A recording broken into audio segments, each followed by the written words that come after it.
Bueno, yo no sé, el señor Urrutarán, si él estaba satisfecho con el número de viviendas de uso turístico que dejaron al final de su mandato. Porque cuando aquí se empezó a ordenar y a regular el fenómeno de las viviendas de uso turístico, se contaron entre legales e ilegales unas 2.200. Y actualmente en el REACE, como he dicho, hay 1.227.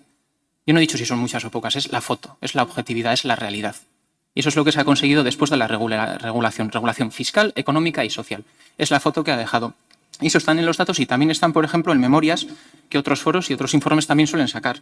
Porque, por ejemplo, Exceltur, que se dedica, entre otras cosas, a medir la capacidad alojativa que tienen las ciudades, habla que el crecimiento de las plazas de las BUT se ha concentrado en ciudades medianas y grandes, y en aquellas donde no ha habido ningún tipo de regulación. Y destaca Málaga, Almería, Coruña, León, Oviedo, Murcia, con aumentos de hasta el 50 y 60% de viviendas de uso turístico, por no haber respondido a la realidad. Y, sin embargo, destaca y menciona que en ciudades donde ha habido una contestación, pero también una preocupación política por regular este fenómeno, ha habido descensos. Y habla, y entre otras cosas pone como ejemplo San Sebastián, que desde 2017 ha visto reducida en más de un 30% su vivienda de uso turístico. Creo que esto es responder y regular un fenómeno y controlarlo. Ustezko gobernu progresista egongo delakoan, hiri honetan egontzan da urtez. Eta badakizu zer lortu zendun Loiodako kuartodetan? Zero. Zero. Hori etzen duten lortu. Aukera izan zen duten, eta deziorik emateko ez zaudete. Bigarrena eta esan nizun batzordean. Hau lortu zen negoziazio politiko bati eskar. Madrilen eman zen negoziazio politiko bati eskar. Eusko Alderdi Jeltzadeak aurrekontu batzuek onartzerakoan baldintza hau jarri ziodako Espainiako gobernuari.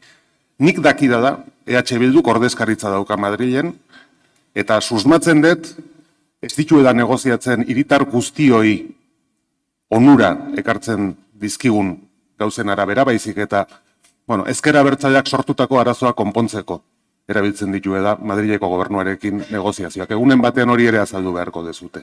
Gai honetaz, desde dugu, txintik ere ez dezute esan Madrilen. Eta ez dezute zuen indarra erabili, orain hemen eskatzen ari zareten hori lortzeko bidean.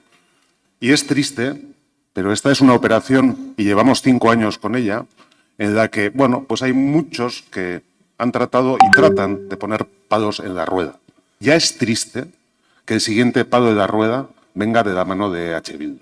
Porque esto es un palo en la rueda que está intentando poner EH Bildu, eta zuk esan dezu eskapatu intzaizudako.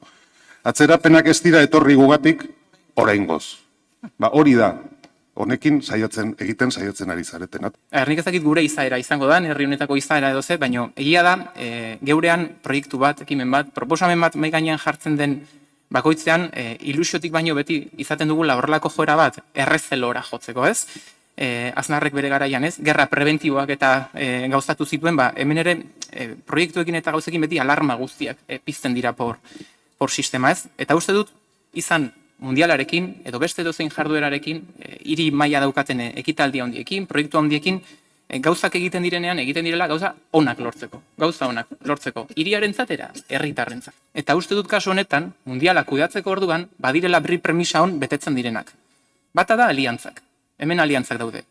Apostu egiten dutenen personen edo erakunde guztien artean. Izan kirola, izan udala bera, erreala, estadioa, eta honek ere sortzen du afizio. Eta afizioa lagun dauka, gauzak diren bezala.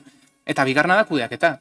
Hau kudeatzen ari gara, udaletik, alkatetzatik eta koordinaziotik. Eta uste horrek bai eskaintzen duela horrelako begirada zabala.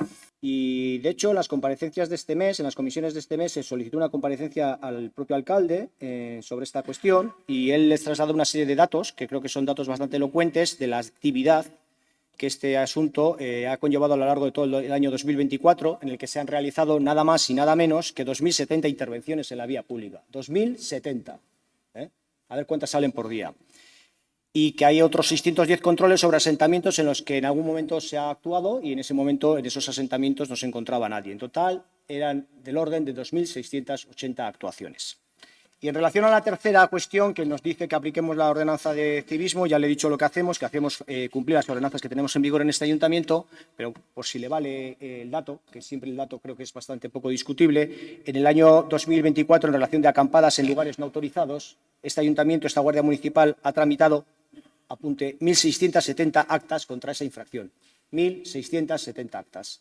Yo creo que dejadez, con estos datos, no se le puede acusar a este gobierno municipal de ningún tipo de dejadez.